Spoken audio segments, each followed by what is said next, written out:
नमस्कार साथियों, good evening. स्वागत है आप सभी का।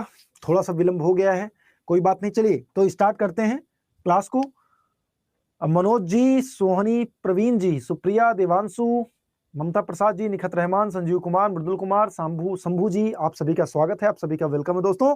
चलिए स्टार्ट करते हैं अपना सेशन और जबरदस्त क्वेश्चंस को हम देखने वाले हैं। तो आशा करता हूँ कि सभी लोग आ गए हैं। अच्छा, अभी नहीं आए हैं तो तैयारी चल रही है, रिविजन चल रहा है आप लोगों का। अच्छा, किसी का? मैं एकदम बढ़िया हूँ, एकदम मस्त हूँ, फैंटास्टिक हूँ। और आप जानते हैं कि यहाँ पर एकदम बाढ़ जैसी स्थिति आ चुकी है। पूरी दिल्ली जो है तैर रही है, झीलों का शहर बन चुकी है दिल्ली। तो चलिए, जी हाँ जी, इसी टाइम पर मनीषा जी होती है मेरी क्लास। राधे राधे प्रियंका जी, स्वागत है, आप सभी का स्वागत है। भूल जा रहे हैं सर, याद नहीं हो रहा है। चलिए आज मैं आपको बताऊंगा कैसे याद होगा, ठीक है। तो जो मैंने आप लोगों को बताया था कि भाई मैप ले लेना है, तो आप में से कितने लोगों ने उसका पालन किया है? मतलब मैंने जो बोला उसको माना है। आप में से कितने लोग ऐसे हैं?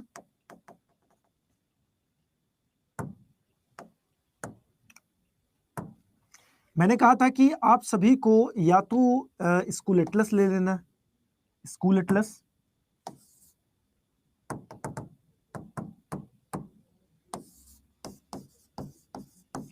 ठीक है, ऑक्सफोर्ड का, या तो आपको मैप चिपका लेना है अपने स्टडी रूम में, इंडिया फिजिकल मैप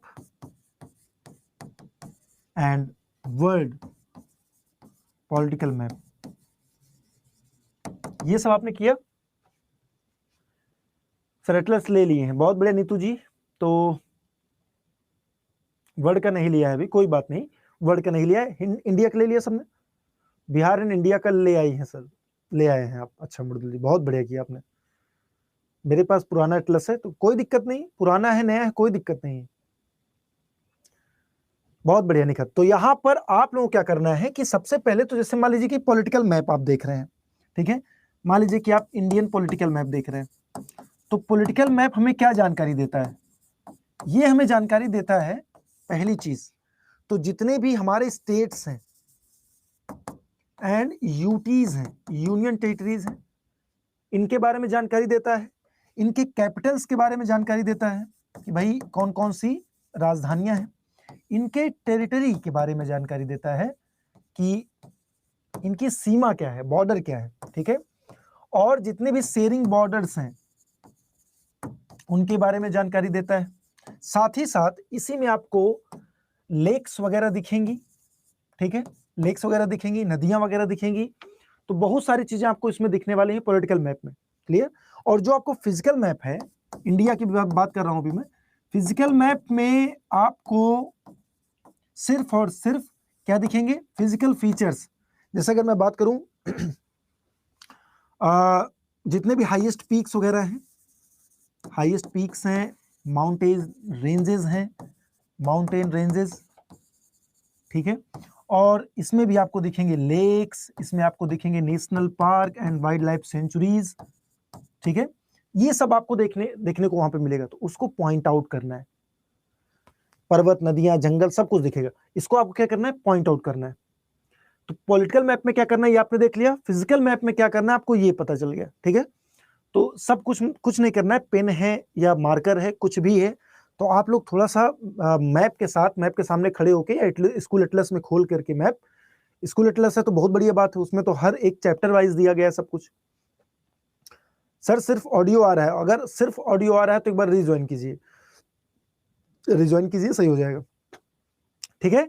तो इन सब चीजों को पॉइंट आउट कीजिए। जैसे अगर उसमें देखिए कि भाई गंगा नदी कहाँ कहाँ पर है, या कि भारत वाला बिहार वाला जो आपने मैप लिया है उसमें देखिए कौन कौन सी नदियां कहाँ कहाँ पर मिल रही हैं, ठीक है।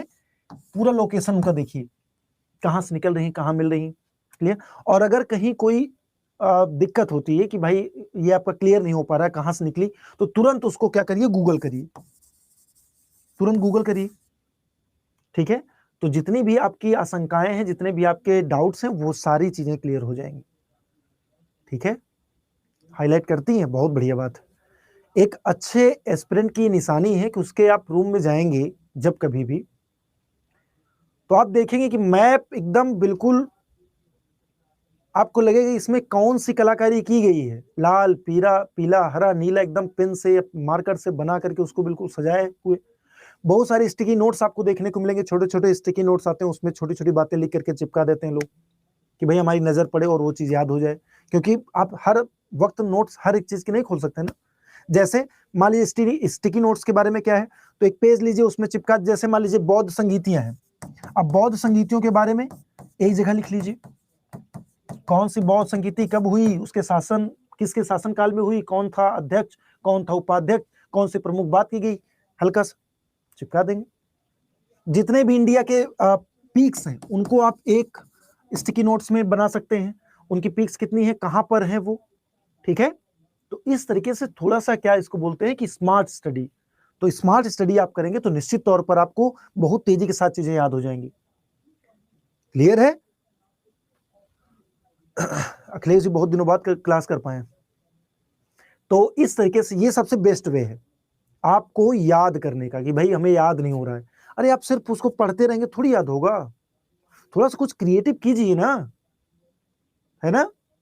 बिल्कुल ये करने का प्रयास तुरंत करिए देवांशु जी, निश्चित तौर पर वो आपका जो आपकी कैपेसिटी है वो 10 टाइम्स बढ़ जाएगी। मतलब एक बार अगर ये सारी चीजें आप करेंगे, और क्या करेंगे, और करेंगे आप आउटलाइन मैप ले आएंगे, आउटलाइन मैप, या आउटलाइन मैप नहीं मिलता है तो आप उसको जो है खुद ही इंडिया का पूरा मैप बनाइए 4-5 पेज में, एक पेज में सारी नदियों को और उनके रिसोर्सेज को लिख दीजिए, पूरा मैप बनाइए बाकायदे, ठीक है।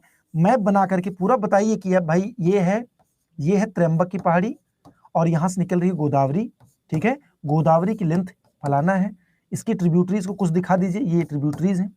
इस प्रकार जब बनाएंगे ना खुद से, तब देखिए कितना आनंद मिलेगा आपको, और साथ ही साथ एक ही बार में सारी चीजें क्लियर हो जाएंगी, ठीक है। तो ये करना है, सबको करना है। रिवीजन करने का सबसे बेस्ट तरीका ये होता है, और याद करने का सबसे बेस्ट तरीका, कभी नहीं भूल पाएंगे, कभी भूल ही नहीं पाएंगे आप, ठीक है। आगे बढ़ा जाए, कुछ क्वेश्चंस को देखें। तो जिसका क्वेश्चन था कि सर याद कैसे होगा, तो अब कुछ समाधान मिला उस चीज का, कुछ बताइए। जी हाँ, मैं कोशिश करूंगा दुर्गा की 5 बजे ही क्लास हो डेली मेरी, अगर कोई आफत ना आ पाए भाई कि मैनेजमेंट बोले सर नहीं हो पाए, नहीं हो पा रहा है, तो फिर वो टाइम जो भी होगा, लेकिन मैं पूरी कोशिश करूंगा कि ये शाम 5 बजे क्लास हो आपकी। जी, और कोई डाउट किसी को? क्योंकि डाउट सेशन भी है तो इसमें हम बात करेंगे।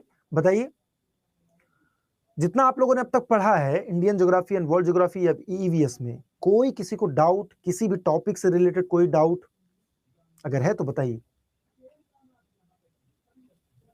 ठीक है हिमांशु जी, मैं पूरा ख्याल रखूंगा। किसी को कोई डाउट है अब तक जो आपने स्टडी किया? जैसे किसी ने पूछा कि सर रिवीजन करने याद नहीं हो रहा है, मतलब हम पढ़ रहे हैं लेकिन याद नहीं हो रहा है, तो उसका मैंने उपचार कर दिया। और इसी तरीके से कोई डाउट किसी का? आपको लगता है कि भाई आप मेहनत कर रहे हैं लेकिन वो चीजें हो नहीं पा रही हैं जो होनी चाहिए? मैप में कुछ समझ नहीं आता है प्रीति जी? अच्छा, तो मैप में अभी जो मैंने समझाया ये चीज समझ में आया कि मैप को यूटिलाइज कैसे करना है, उसका उपयोग कैसे करना है? बहुत क्वेश्चन नहीं बन रहे हैं। तो देखिए अखिलेश जी, पूरे क्वेश्चंस कुछ ना कुछ चीजें, मैक्सिमम क्वेश्चन बनेंगे, सारे क्वेश्चन नहीं बनेंगे भाई। पूरे वर्ल्ड ज्योग्राफी और पूरे ज्योग्राफी से क्वेश्चन आएगा तो वो नहीं बनेगा, सारे क्वेश्चन नहीं बनाइए। बस ये बनाइए कि भाई हम मान लीजिए हमने क्या पढ़ा है, हमने पढ़ा कि अगर 100% क्वेश्चन पूरे ज्योग्राफी से आते हैं तो हमने इसका कवर किया 70 to 80%। अब आप ये कह दीजिए मुझे कि सर 70 to 80% नहीं हो रहा है, और ये बिल्कुल हो ही नहीं सकता। शुरू से रिवीजन करवाइए सर। मैप में रिवर समझ में नहीं आता, और बिल्कुल हिमांशु, ये एकदम जेन्युइन है आपकी प्रॉब्लम कि भाई 10 घंटे क्लास हो रही है, अभी कैसे रिवीजन? तो जैसे ही क्लासेस आपकी जल्द से जल्द खत्म करने की कोशिश कीजिए। जुलाई में जितने भी टीचर्स हैं उनसे बोल दीजिए, जो जो आपको पढ़ा रहे हैं कि सर जुलाई तक निपटा दीजिए, क्योंकि लास्ट के 20 या 25 डेज हम सिर्फ और सिर्फ रिवीजन करेंगे, है ना। क्वेश्चन गलत हो जा रहा है क्विज में, तो क्वेश्चन कैसे गलत हो जा रहा है क्विज में? कहीं ना कहीं प्रॉब्लम है, बताइए। सर क्वेश्चन में आंसर टिक करके दे। नहीं सोनी, ये बिल्कुल गलत तरीका है, क्वेश्चन के आंसर नहीं रटना है। जैसे मैंने एक बात बताया था ना कि एक बार इलाहाबाद में गया, पीसीएस का मेरा एग्जामिनेशन था, बहुत टाइम की बात हो गई। तो जिस हॉस्टल में रुका, हॉस्टल मैंने देखा कि एक व्यक्ति था, एक मतलब एस्पिरेंट था, एकदम नया नया था। अब वो क्या कर रहा था कि कोई क्वेश्चन था, भी मुझे एग्जैक्टली याद नहीं आ पा रहा है कौन सा क्वेश्चन था, कुछ शायद करंट से रिलेटेड कोई क्वेश्चन था।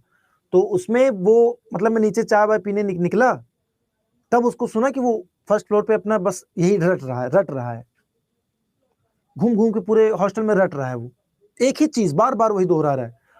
मैं गया, मैं चाय पी करके आया, नाश्ता वास्ता करके आया, फिर देखा तो फिर वही क्वेश्चन दोहरा रहा है।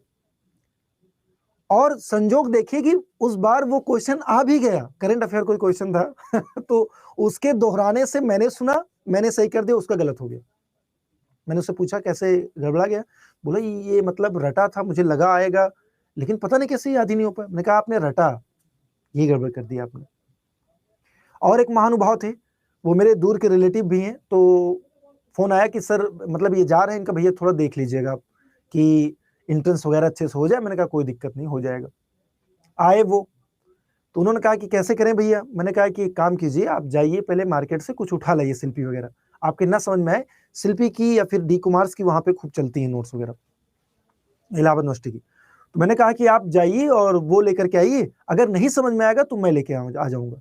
बोले ठीक है। अच्छा गए भाई, एक शिल्पी का जो है लेकर के आए, प्रीवियस ईयर क्वेश्चन, उसमें मतलब कि एमसीक्यूज टाइप का था कुछ, वो ले आए। अब वो बंदा मतलब मैंने देखा कि डेडिकेशन क्या होता है, लेकिन सिर्फ डेडिकेशन से काम थोड़ी हो पाता है। मैंने बताया स्टडी से काम नहीं हो पाएगा, स्मार्ट स्टडी करना पड़ेगा। वो क्या किया कि शुरू के 4-5 प्रैक्टिस सेट जो है, जो प्रैक्टिस सेट था, उसमें कई प्रैक्टिस सेट थे कि ऐसे ऐसे क्वेश्चंस पूछे गए हैं, तो प्रैक्टिस सेट 5 तक पूरा रट डाला।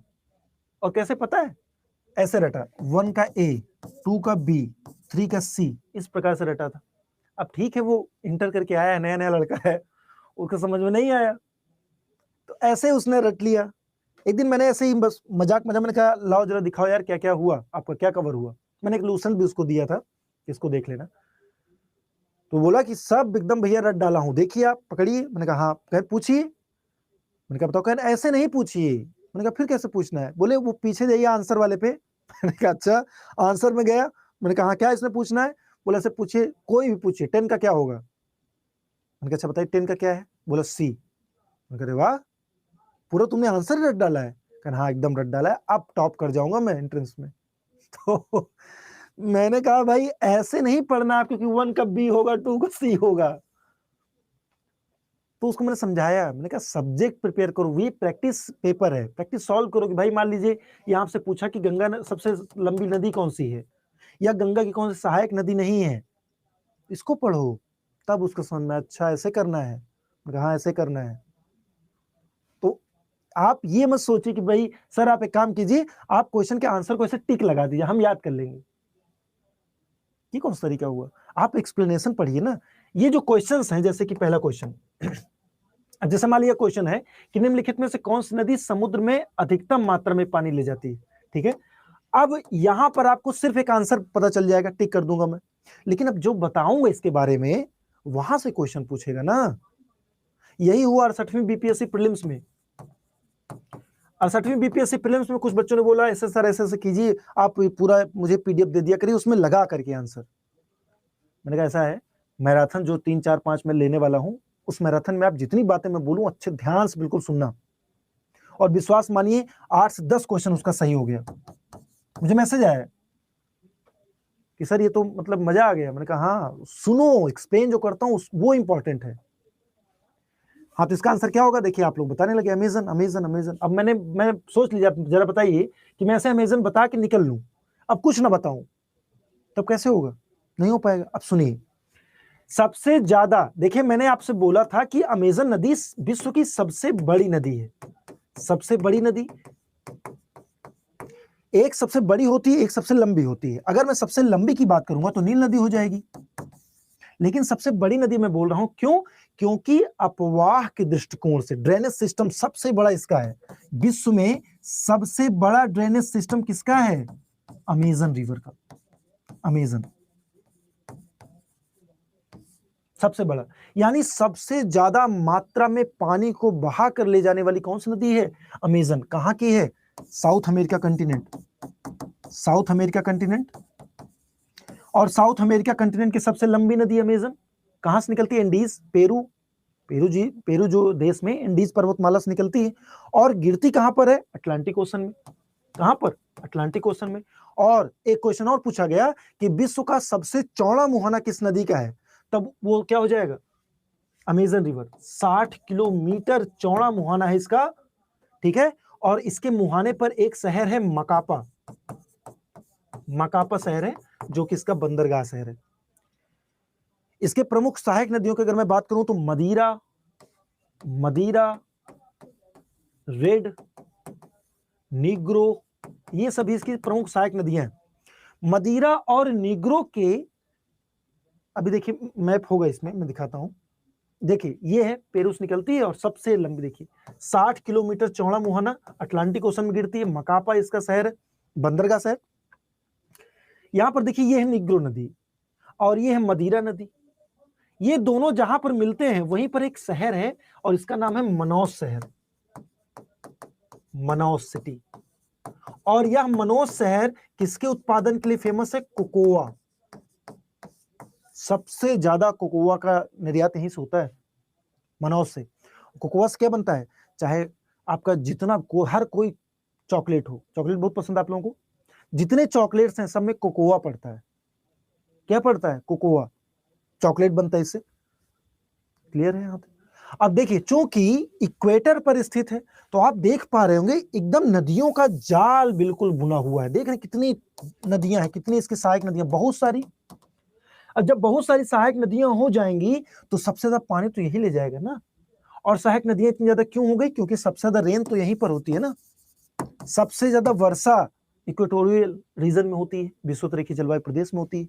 और विषुवत जलवायु प्रदेश ही क्यों? क्योंकि यहाँ से इक्वेटर गुजर रहा है ना, यहाँ पे एकदम इक्वेटर गुजर रहा है, 0 डिग्री, सबसे ज्यादा बारिश होगी।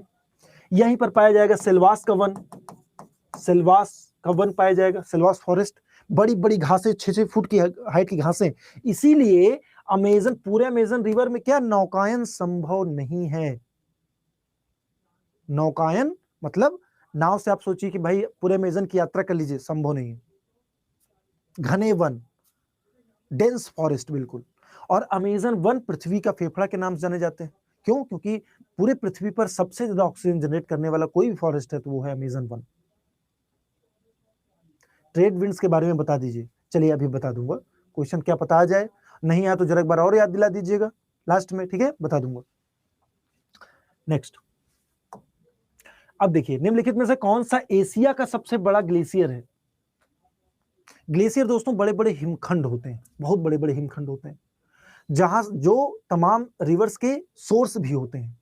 तमाम रिवर्स वहीं से ओरिजिनेट होती हैं, ओरिजिन उनका पॉइंट वही होता है, ग्लेशियर्स। ग्लेशियर्स का पिघलना, नदियों में पानी ज्यादा होना। और भारत में अधिकतम नदियां, हिमालयी नदियां जितनी भी हैं सभी ग्लेशियर से निकलती हैं, विभिन्न ग्लेशियर्स। तो थोड़ा माइक ऊपर कर लीजिए ना। देखिए इस माइक को अगर मैं यहां भी रख दूंगा, देखिए अगर मैं यहां भी रख दूंगा तो आवाज उतनी ही जाएगी, अगर मैं यहां भी रख दूंगा तो आवाज उतनी ही जाएगी, लेकिन थोड़ा सांस वांस मेरी फरफराहट की आवाज आएगी, तो इससे कोई प्रभाव बहुत पड़ता नहीं। लगा देता हूं, ऊपर लगा देता हूं, और ऊपर लगा दूं। चलिए हाँ बताइए, सी ऑप्शन होगा। अच्छा, एशिया का सबसे बड़ा ग्लेशियर सी ऑप्शन बता रहे हैं, सियाचिन ग्लेशियर, बिल्कुल सही है। सियाचिन ग्लेशियर लगभग 70 से 75 स्क्वायर किलोमीटर, वर्ग किलोमीटर में फैला हुआ न केवल भारत का बल्कि एशिया का सबसे बड़ा ग्लेशियर है, सबसे बड़ा ग्लेशियर। और इस ग्लेशियर से होकर के एक नदी निकलती है, नाम है नुब्रा घाट, नुब्रा रिवर। नुब्रा नदी है, नुब्रा रिवर, और ये नुब्रा घाटी का भी निर्माण करती है, नुब्रा वैली, ठीक है। और इसी रिवर को दोस्तों बोला जाता है डेथ रिवर। क्या बोला जाता है? Death river. क्यों? क्योंकि भैया ये नदी जो है, अब चूंकि सियाचिन ग्लेशियर से होकर निकल रही है तो पूरी जमी रहती है। अब जब सैनिक इधर जाते हैं, लोग जाते हैं, तो उनको समझ में नहीं आता कहाँ बर्फ की पतली परत है, कहाँ मोटी परत है। अचानक से नदी में चले गए। अब नदी में अगर आप एक बार गिर गए तो आप बर्फ तोड़ करके तो ऊपर आ नहीं पाओगे, तो उसमें मर जाते हैं कई लोग, और कई हमारे भारतीय सैनिक भी इस वजह से जो है परेशानी हुई है। तो इसलिए इसको डेथ रिवर का नाम दे दिया गया है। नुब्रा, नुब्रा रिवर दोस्तों किसकी सहायक है? इंडस रिवर की, सिंधु नदी की। क्लियर है सब कुछ? आगे बढ़े नेक्स्ट। अगला है पृथ्वी पर दिन और रात की अवधि लगभग समान कहां पर होती है? बताइए, भूमध्य रेखा पर, ध्रुवों पर, मकर राशि की रेखा पर, या फिर आर्कटिक लाइन पर?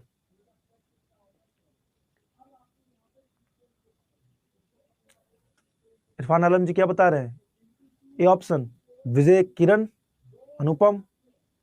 चलिए ए ऑप्शन। आप प्रियंका ने बी बताया है, प्रियंका बी बता रही, मैक्सिमम लोग लेकिन ए बता रहे हैं भूमध्य रेखा। बी कैसे हो जाएगा? ध्रुवों पर, ध्रुवों पर 6 महीने का दिन 6 महीने की रात होती है, कहां बराबर हो जाएगा?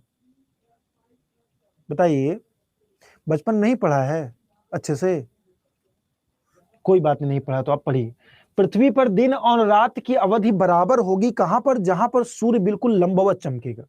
जरा आप एक ऐसा सोचिए कि मान लीजिए कि ये पृथ्वी है, ये पृथ्वी घूम रही है, सूर्य यहां पर है एकदम बीचों बीच।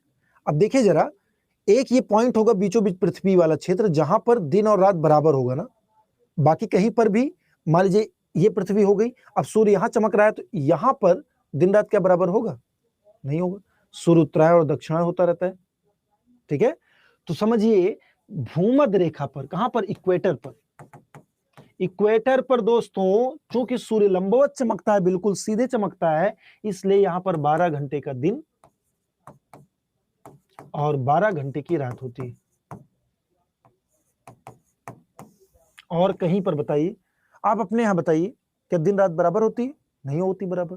सूर्य 7 बजे निकलता है, मान लीजिए कि सर्दियों में 8 बजे निकलता है, 7 बजे निकलता है, और जल्दी डूब जाता है, 5 बजे, 4:30 बजे डूब जाता है, तो दिन तो कम हो गया ना। और गर्मियों में दिन बड़ा हो जाता है, रात छोटी हो जाए। एक दिन केवल आता है हमारे यहां, यानी उत्तरी गोलार्ध में, वो है 21 जून, जब सबसे बड़ा दिन होता है। सबसे बड़ा दिन 14 घंटे का होता है। और दो स्थितियां पूरे पृथ्वी पर दो स्थितियां बनती हैं, दो डेट ऐसी होती हैं। एक तो 20 से 22 सितंबर के बीच में पड़ता है, और दूसरा होता है कि 20 21 या 22 मार्च के बीच। इन दोनों दिनों पर उत्तरी गोलार्ध और दक्षिणी गोलार्ध, इनको इक्विनॉक्स बोलते हैं। क्लियर हो गया ये? नेक्स्ट, यहां पर देख सकते हैं आप लोग कि सनलाइट डायरेक्टली ओवरहेड होती है, कहां पर? 0 डिग्री इक्वेटर पर, और बाकी ऐसे कोण बनाएगी। सूर्य क्या करेगी? सूर्य की किरणें कोण बनाती है। मान लीजिए ये सन है, अब जितना ही, इसको बोलते हैं आपतन का कोण, जितना ही कोण जो है क्या होगा? ये कोण जितना ही, देखिए इधर जो है मतलब क्या उसको बोलते हैं गणित वाली भाषा में, ये वाला जो कोण बनेगा, मान लीजिए ये बन रहा है 90 डिग्री, ठीक है, उसके बाद देखिए घटता जाएगा इधर। अगर इधर से आएंगे तब अलग स्थिति होगी। तो यानी सूर्य का कोण, यानी आपतन कोण इसको बोलते हैं। आपतन कोण बिल्कुल इनवर्स होता है किसके? सनलाइट के, सनलाइट के, सूर्य के प्रकाश के। सूर्य का प्रकाश जैसे तिरछी रेखाएं होंगी, सूर्य का प्रकाश कम पड़ेगा, यानी दिन घटेगा, और यहां पर दिन और रात बिल्कुल बराबर होगी। अब सोचिए पृथ्वी की ये वाला क्षेत्र है, यहां पर इस तरफ जो क्षेत्र होगा वहां पर रात होगी, यहां पर दिन होगा, बिल्कुल ऐसे मूव करेगी पृथ्वी, तो दिन और रात बराबर। नहीं, 6 महीने का होता है श्रेय। चलिए नेक्स्ट। अच्छा देखिए, अभी मैं बता ही रहा था, क्वेश्चन आया है, इक्विनॉक्स का अर्थ वह तारीख जब दिन और रात की अवधि बराबर है, दिन रात की तुलना में लंबा होता है, रात दिन की तुलना में लंबी होती है, फिर एक वर्ष का सबसे छोटा दिन और सबसे छोटी रात। A option B. अच्छा, मैक्सिमम लोग ये बताया, अभी तो मैंने बताया दिन और रात की अवधि बराबर होती है, सिर्फ 2 डेट्स ऐसी होती हैं। कौन कौन सी? देखिए, जिनको इक्विनॉक्स बोलते हैं। ऑटमनल इक्विनॉक्स जो कि 22 से 23 सितंबर के बीच में पड़ता है, और एक होता है 20 से 21 मार्च वर्नल इक्विनॉक्स। इक्विनॉक्स का मतलब 20-21 मार्च और 22 से 23 सितंबर, ये जो 2 डेट हैं, इस पर पूरे पृथ्वी पर क्या होगा? दिन और रात की अवधि समान होगी, दिन और रात की, 12 घंटे का दिन, 12 घंटे की रात। नेक्स्ट, निम्नलिखित में से कौन सी जलधारा ठंडी जलधारा नहीं है? अच्छा, जलधारा के बारे में मैंने बताया आप लोग, कैसे जलधाराएं बनती हैं, कौन सी गर्म होती हैं, कैसे ठंडी होती हैं, ये सब मैंने बताया है। इसका आंसर बताइए। पूछ रहा है कि कौन सी जलधारा ठंडी धारा नहीं है, ठंडी जलधारा नहीं है। नो सर, नहीं है। हाँ, जो भी मैं पूछूंगा नहीं सर, आप तो कतई बताए ही नहीं है, हमको तो नहीं बताए, कहीं और बताए हैं। चलिए कोई नहीं, बता देता हूँ, बता देता हूँ। B option. देखिए, पहले इस क्वेश्चन को जानने से पहले आप समझिए कॉन्सेप्ट को। जैसे मान लीजिए कि ये है हमारी प्यारी पृथ्वी, ठीक है, और ये प्यारी पृथ्वी है, तो ये जो है इक्वेटर है, जो कि पृथ्वी को 2 बराबर भागों में डिवाइड कर देता है। 0 डिग्री अक्षांश रेखा, 0 डिग्री अक्षांश रेखा। अब देखिए, अभी मैंने बताया था कि चूंकि सबसे ज्यादा सनलाइट जो है 0 डिग्री यानी विषुवत रेखीय जलवायु प्रदेश प्राप्त करता है, ये मैंने बताया, 0 से 3 डिग्री। ये वाला जो क्षेत्र होता है इसको बोलते हैं इक्वेटोरियल क्लाइमेट रीजन, यानी विषुवत रेखीय जलवायु प्रदेश, विषुवत रेखीय जलवायु प्रदेश। अब सबसे ज्यादा बारिश यहां पर होगी, सबसे ज्यादा सनलाइट प्राप्त होगी, तो ये बताइए, जब सबसे ज्यादा सनलाइट यहां पर मिलेगी, सनलाइट ज्यादा होगी यहां पर, तो यहां पर टेम्परेचर भी तो ज्यादा होगा कि नहीं होगा? जब सूर्य की किरणें सब ज्यादा मिलेंगी तो टेम्परेचर, तापमान भी ज्यादा होगा। अब यहां पर अगर तापमान ज्यादा हुआ तो यानी यहाँ के पानी जो समुद्र है उनका भी टेम्परेचर ज्यादा होगा। अब आप जरा सोचिए, कल्पना कीजिए कि अगर यहाँ का टेम्परेचर ज्यादा है, तो यहां से जितनी भी ये कौन सा, ये दोनों पोल्स हैं, ये क्या है, ये पोल्स हैं, ये नॉर्थ पोल है, उत्तरी ध्रुव, और ये साउथ पोल, दक्षिणी ध्रुव, और दोनों बहुत ही ठंडे हैं बिल्कुल, क्योंकि सनलाइट उतनी प्राप्त नहीं हो पा रही, नहीं मिल रही है, ठीक है। अब देखिए, ये जो है, अब यहां पर जितना भी होगा सब बर्फ होगा, एकदम ठंडा होगा, ठीक है, और यहां पर सारा पानी गर्म है। यहां से अगर कोई इक्वेटर से अगर कोई भी जलधारा उत्तरी ध्रुव की ओर या कि दक्षिणी ध्रुव की ओर जाएगी, तो ये सभी जलधाराएं कैसी जलधाराएं हो जाएंगी? गर्म जलधाराएं हो जाएंगी, क्योंकि गर्म पानी लेके जा रही है ना,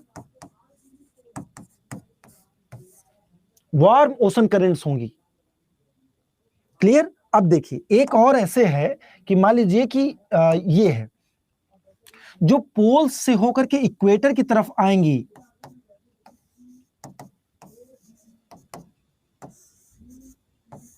ये सब जलधाराएं कैसे हो जाएंगी? ठंडा पानी ला रही हैं तो ठंडी जलधाराएं हो जाएंगी, ठंडी जलधाराएं होंगी कि नहीं? तो यही कॉन्सेप्ट याद रखना है, यही कॉन्सेप्ट क्या करना है, याद रखना है। अब जब आप मैप देखेंगे, करंट्स को देखेंगे ना, तब आपको याद आ जाएगा कि कौन सी करंट हॉट है और क्यों है, कौन सी कोल्ड है और क्यों है। जलधारा आपने लिखवाया ही नहीं, फिर वही चीज, जलधारा। जलधारा क्या है? एक ऐसे स्ट्रीम, एक ऐसी धारा जो समुद्र के पानी या पानी को एक जगह से दूसरी जगह ले जाए, ठीक है। नाम लिखवा दीजिए, चलिए नाम नोट कर लीजिएगा आप, ये समझ गए। अब कुछ प्रमुख जलधाराएं हैं, शायद यहाँ पे ना हो, हाँ नहीं, तो उनको मैं आप लोगों को बता देता हूँ। कुछ प्रमुख जलधाराओं के नाम मैं आपको बता देता हूँ।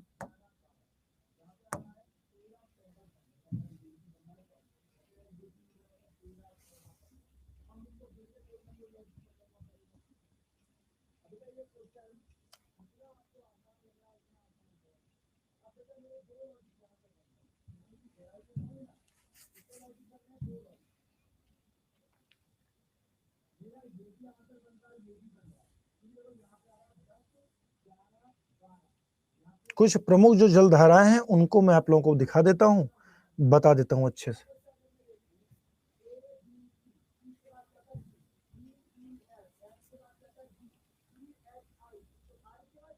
जैसे कि मान लीजिए ये है,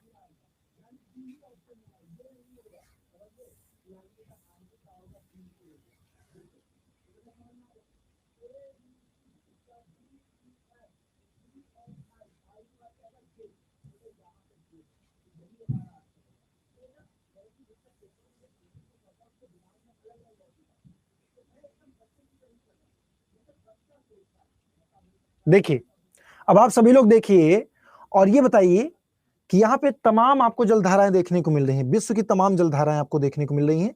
जैसे अब मैंने आपको बताया कि जो ध्रुवों से आएंगी, जैसे ये आ रही है, देखिए एक जलधारा, इसका नाम है क्या, लैब्राडोर, जो कि ये कनाडा एंड ग्रीनलैंड के बीच में, ठीक है। चलिए, एक ये धारा आ रही है कैलिफोर्निया, अब ऊपर से किधर आ रही है, ये है इक्वेटर, इक्वेटर कहां गया आपका, ये है, ये इक्वेटर 0 डिग्री। अब देखिए आ रही नीचे से कुछ धारा, जैसे विंड ड्रिफ्ट, ये है पेरू, ये जा रही है, ठंडी हो जाएगी। यहां पर देखिए कैलिफोर्निया, कैलिफोर्निया ठंडी हो जाएगी। और बेंगुला की जलधारा कहां पर, अफ्रीका के पास में, अफ्रीका कंटिनेंट के पास में। और देखिए ठंडी जलधारा देखेंगे, पश्चिमी ऑस्ट्रेलिया, वेस्टर्न ऑस्ट्रेलिया करंट, पश्चिमी ऑस्ट्रेलिया की जलधारा ठंडी जलधारा हो गई। और कुछ ठंडी देखना है, जैसे कैनेरी, यूरोप और अफ्रीका के पास में बहने वाली कैनेरी, किस सागर में, अटलांटिक ओशन में। देखिए, तो ये कुछ प्रमुख जलधाराएं हैं जो आपने देखा कि ठंडी हैं। अब हम कुछ गर्म जलधाराओं को देखेंगे। जैसे गर्म जलधाराएं हमेशा इक्वेटर से, मैंने बताया कि पोल्स की तरफ बहेंगी। जैसे ये देखिए, ये जो जलधारा है, ये इसका नाम है गल्फ स्ट्रीम। क्या नाम है, गल्फ स्ट्रीम। यही आगे चल करके नॉर्वे स्ट्रीम के बारे में मतलब बन जाती है, नॉर्वे का नाम हो जाता है, नॉर्वे हो गया। अब यहां से देखिए ब्राजील करंट कैसी होगी, गर्म होगी, नीचे की तरफ आ रही है, साउथ पोल की तरफ। और उसके बाद अगुलहास करंट, गर्म जलधारा, मेडागास्कर करंट, गर्म जलधारा। पूर्वी ऑस्ट्रेलिया की धारा देखिए नीचे आ रही है, गर्म जलधारा। या कि यहाँ पे क्यूरियोसियो की धारा ऊपर जा रही है, गर्म हो गई। और ओयासियो, जापान के पास में ओयासियो की धारा ऊपर से नीचे आ रही है, तो ठंडी होगी। क्लियर। वैसे ही सोमाली के करंट गर्म जलधारा हो जाएगी, जितने भी ऊपर जाएंगे सभी गर्म हो जाएंगे। समझ में आया। चलिए, तो ये आप लोगों ने देख लिया ना कुछ प्रमुख जलधाराओं के नाम अपने। जैसे पेरू कहां की जलधारा है, पेरू जलधारा है दोस्तों साउथ अमेरिका कंटिनेंट के एकदम बगल पे। किस महासागर में है, पैसिफिक ओशन में। यही सब आपको देखना है। अब आप क्या करेंगे, आप एक आउटलाइन मैप लेंगे वर्ल्ड का, और उसमें जितनी भी जलधाराएं हैं उनको बाकायदे ड्रॉ कर लेंगे, हमेशा याद हो जाएगा। हो गया ना 10 मिनट में सारा कॉन्सेप्ट क्लियर। बिल्कुल पूछा भी गया है, पूछा भी जा सकता है। जैसे मान लीजिए पूछ ले, गल्फ स्ट्रीम किस प्रकार की जलधारा है, ठंडी, गर्म, इस टाइप, तो गल्फ स्ट्रीम कैसे हो जाएगी। या कि ऐसे पूछेगा, गल्फ स्ट्रीम जो है किस महासागर में बहने वाली धारा है, तो अटलांटिक ओशन। कौन सा, अटलांटिक ओशन हो जाएगा। नॉर्थ अटलांटिक, साउथ अटलांटिक भी पूछ सकता है आपसे। साइड प्लीज, अच्छा साइड हो गया।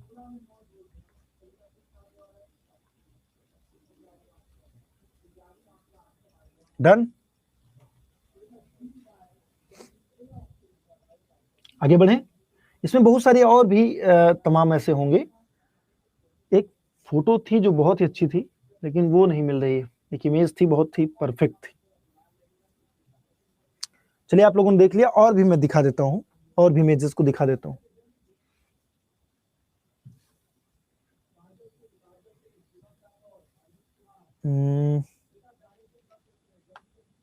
इसको देखिए, ये देखिए, इसमें कुछ क्लियरिटी है। अब इसमें कुछ पता चला, जैसे कि मान लीजिए इक्वेटर पता चल रहा है आपको, कौन कौन सी जलधाराएं हैं। जैसे रेड वाली जितनी भी आपको देखने को मिलेंगी वो हमेशा इक्वेटर टू पोल्स जा रही होंगी, वो सभी गर्म है। और जितनी भी ब्लू वाली दिखेंगी वो पोल्स टू इक्वेटर आ रही हैं, तो वो सभी ठंडी जलधाराएं हो जाएंगी। ठीक है, क्लियर है यहां तक, आगे बढ़ें।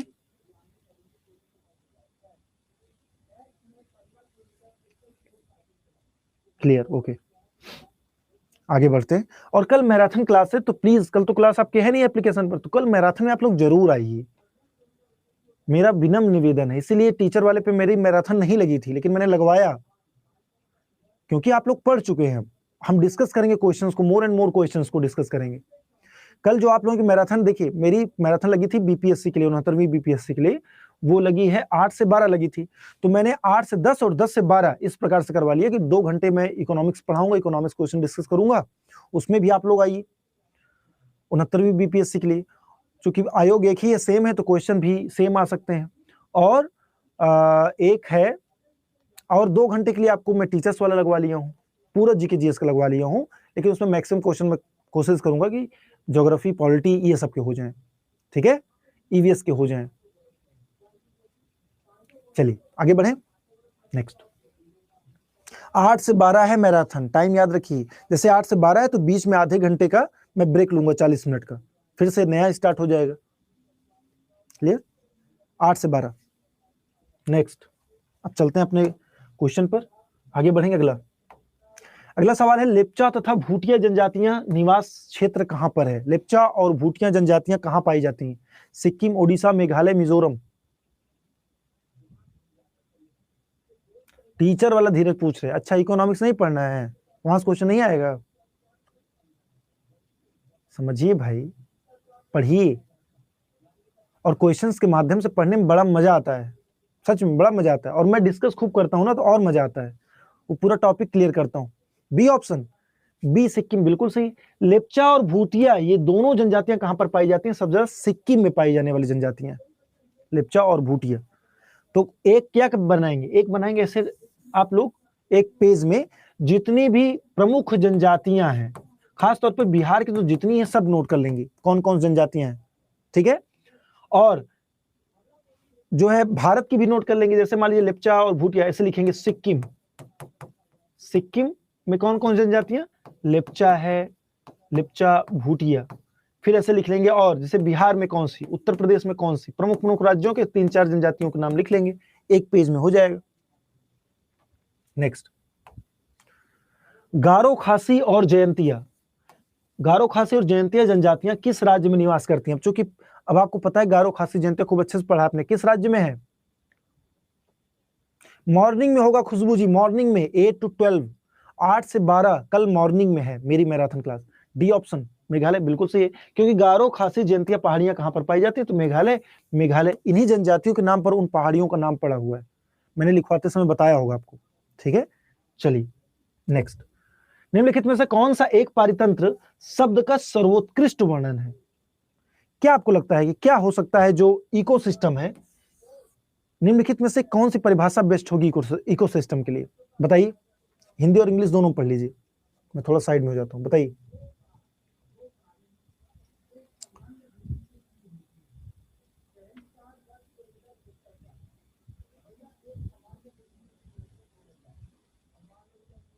डी ऑप्शन, अच्छा कुछ लोग ए बता रहे हैं, कुछ सी, कुछ डी। हाँ देखिए, तो ये कंफ्यूजिंग वाला है, लेकिन जब मैंने आपको इकोसिस्टम के बारे में बताया था तो एक चीज मैंने बताया था, एक शब्द, अन्योन्य क्रिया, परस्पर अन्योन्य क्रिया। जैसे मान लीजिए हम भी एक जीव हैं, हम जहां भी जिस भी समाज में रहते हैं, हम एक दूसरे से कुछ ना कुछ क्रियाएं चलती रहती हैं हमारी, तो वो हमारा इकोसिस्टम हो जाता है। तो एक दूसरे से अन्योन्य क्रिया करने वाले जीवों का समुदाय क्या कहलाता है? पारितंत्र कहलाता है। उस जीव का क्या कहलाएगा? पारितंत्र कहलाएगा। सिंपल है, स्टार्टिंग लाइन था सर, ठीक है, तो ए ऑप्शन क्लियर। नेक्स्ट, अब देखिए फूड चेन से फिर क्वेश्चन आ गया, खाद्य श्रृंखला बनती है किन किन चीजों से बनेगी? खाद्य श्रृंखला, फूड चेन किन किन चीजों से बनेगा?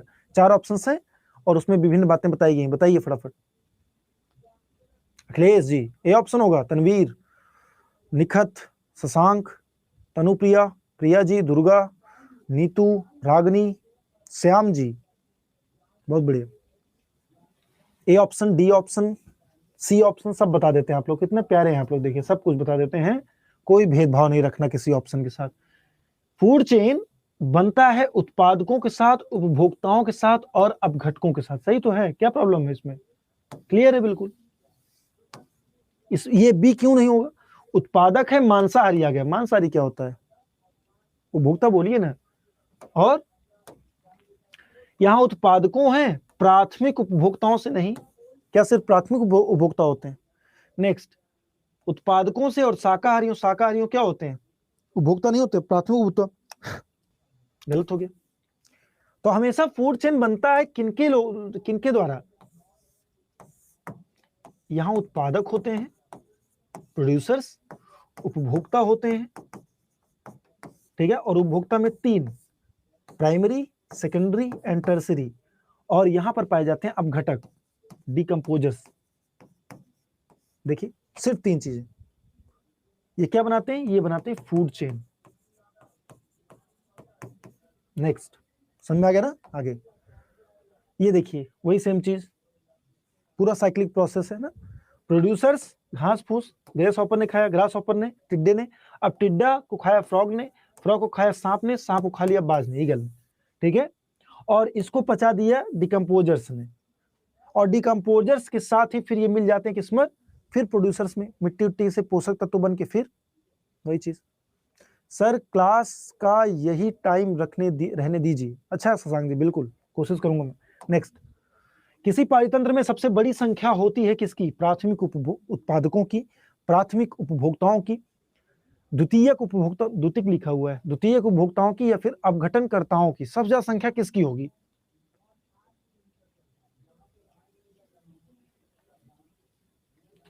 A option, primary. प्राइमरी क्या, ये पहली चीज तो ये गलत लिखा है, प्रोड्यूसर्स कभी प्राइमरी होते नहीं, प्रोड्यूसर्स प्रोड्यूसर्स होते हैं।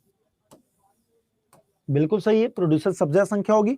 अगर हम घास स्थल में जाके, एक मैदान में जा करके घासों को गिने, या एक जंगल में जाके वृक्षों को गिने, और उसके बाद उस पर जानवरों को गिने, तो जैसे जैसे हम सीरीज में फूड चेन में बढ़ते जाते हैं वैसे वैसे संख्या कम होती जाती है, संख्या कम होती जाती है, इसीलिए पिरामिड बनता है। सबसे नीचे प्रोड्यूसर्स, फिर उस पर प्राथमिक शाकाहारी, फिर मांसाहारी, फिर सर्वाहारी, या फिर उच्च मांसाहारी जैसे शेर। नेक्स्ट, जब हम बकरी का मांस खाते हैं तब हम क्या कहलाएंगे? अगर हम बकरी का मांस खाते हैं तो हम क्या कहलाते हैं? बकरी, बकरा, कुछ भी समझ लीजिए, मुर्गा, मुर्गी, बताइए।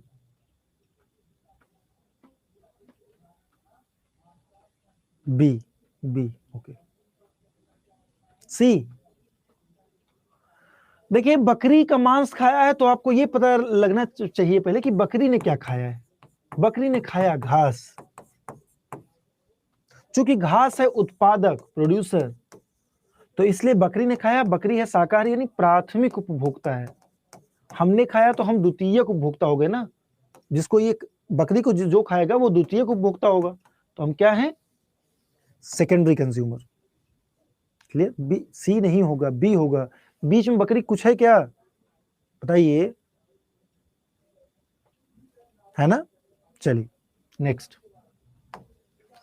रेगिस्तान में पौधा पैदा होने वाले पौधों को क्या क्या कहलाते हैं? वो जो रेगिस्तान के वनस्पतियां होती है, वेजिटेशन होता है रेगिस्तान का, डिजर्ट का, उनको क्या बोला जाता है? हाइड्रोफाइट, मेसोफाइट, जीरोफाइट, या इपीफाइट? देखिए सब लोग बता रहे कितना बढ़िया, बहुत बढ़िया। क्या आंसर होगा? सी ऑप्शन, वेरी गुड, बहुत बढ़िया। जीरोफाइट्स जैसे नागफनी इत्यादि वगैरह। इनमें क्या होता है कि भाई जितने भी रेगिस्तान में पौधे पाए जाते हैं उनकी जो पत्तियां होंगी वो बहुत गूदेदार होंगी, मोटी होंगी, ठीक है।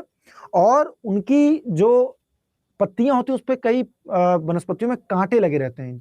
क्यों? क्योंकि ज्यादा वाष्पीकरण ना हो पाए, उनका जल ज्यादा निकल ना जाए, खराब ना हो जाए, इसीलिए पत्तियां भी गूदेदार होती हैं, उसमें द्रव भरा रहता है, क्योंकि मरुस्थलों में ज्यादा द्रव तो मिलता नहीं उनको, ठीक है। तो इसलिए जीरोफाइट्स, ये सारी वनस्पति जितनी आप देख रहे हैं सभी जीरोफाइट्स के एग्जाम्पल, ठीक है।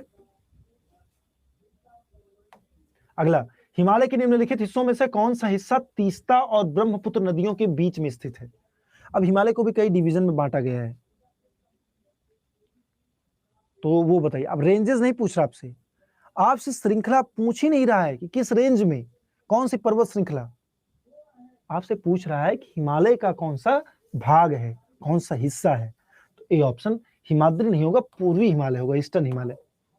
कुमाऊं, हिमाद्री, पूर्वोत्तर या ईस्टर्न हिमालय, इन तमाम डिवीजन में बांटा गया है। तो ईस्टर्न हिमालय वाले पार्ट में, यानी यहाँ वाला ये जो पार्ट है ये ईस्टर्न हिमालय का है, अरुणाचल प्रदेश और ये सिक्किम वगैरह उसमें है। यहाँ से तीस्ता निकलती है सिक्किम से, आप जानते हैं, ठीक है। सिक्किम से तीस्ता, अरुणाचल प्रदेश ब्रह्मपुत्र, तो ईस्टर्न हिमालय हो जाएगा ना, पूर्वी हिमालय। चलिए नेक्स्ट, नाथुला दर्रा निम्नलिखित में से किस श्रेणी में स्थित है? बताइए, नाथुला दर्रा निम्नलिखित में से किस श्रेणी में स्थित है? विंध्य में, काराकोरम में, पश्चिमी घाट में, या हिमाचल हिमालय में? अब आप जानते हैं नाथुला दर्रा है स्थित सिक्किम में। कहां पर? सिक्किम में। तो सिक्किम में पश्चिमी घाट तो होगा नहीं, सिक्किम में हिमालय ही होगा। और कौन सा हिमालय? ईस्टर्न हिमालय, भी आपने देखा, तो हिमालय हो जाएगा, डी ऑप्शन। बी कहां से हो जाएगा? फिर देख, काराकोरम, काराकोरम कहां पर है? लद्दाख, डी ना। नेक्स्ट,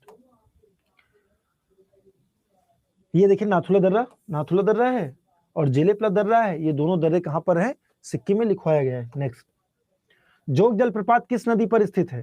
कावेरी, शरावती, नर्मदा या चंबल? जोग जलप्रपात भारत का दूसरा सबसे ऊंचा जलप्रपात, जोग या इसी का नाम है गरसोप्पा, इसी का नाम है गरसोप्पा या महात्मा गांधी। सर 5 ऑप्शन रखा कीजिए।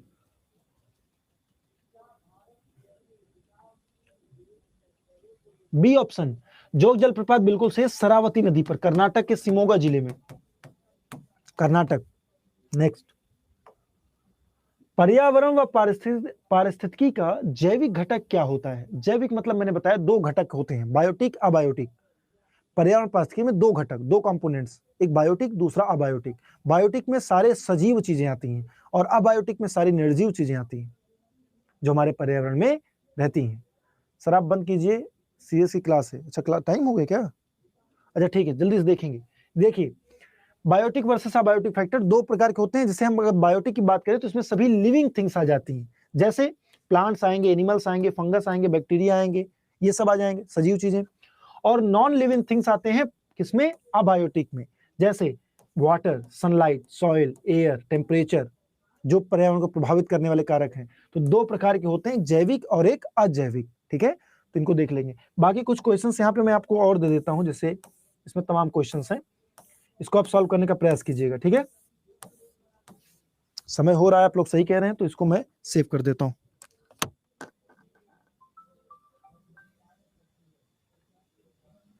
इसको मैं सेव कर देता हूं, आप लोगों को ये पीडीएफ में दे देता हूं। चलिए, तो ठीक है,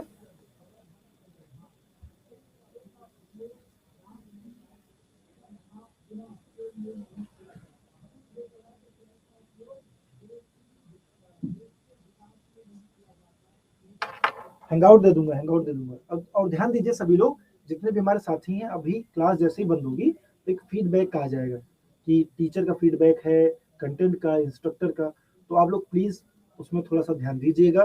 ठीक है, कम मत दीजिएगा दोस्त, बड़ा इसमें क्या होता है कि वो होता है, बदनामी टाइप का हो जाता है और खुद में मतलब ऐसा होने लगता है। ठीक है, तो यस 5 ऑलवेज, तो ये आप लोगों का बहुत बड़प्पन है, तो इस चीज़ का थोड़ा सा मेंटेन करिए। अगर आपको कोई मुझसे शिकायत है तो मैं कहूँगा एक भी रेट मत कीजिएगा, एक भी रेटिंग मत दीजिएगा, और अगर देना ही है दोस्तों तो 5 rating. Thank you so much, आप लोगों को बहुत बहुत धन्यवाद इसके लिए। तो ये जैसे ही कंप्लीट हो जाता है तो मैं आप लोगों को हैंगआउट दे दूंगा और फिर उसके बाद अपलोड भी कर दूंगा। 20 उर्दू बाजार 20-22 जुलाई, मैरिड हैं क्या? मतलब मैं, अब ये कैसा सवाल है? ये तो आपकी उसमें आएगा नहीं कि भाई मैरिड है कि नहीं। सर 15 देंगे, नहीं 15 उसमें ऑप्शन में नहीं होगा, 15 मत दीजिएगा, 5 ही दे दीजिए, बहुत हो जाएगा मेरे लिए। चलिए, धन्यवाद आपका भी रागिनी जी। यहाँ पर मैं इसको तुरंत हैंगआउट दे देता हूँ, सभी लोग हैंगआउट को डाउनलोड कर लेंगे और उसको जो कुछ अदर क्वेश्चन है उसको आप सॉल्व करने का प्रयास करेंगे। ठीक है,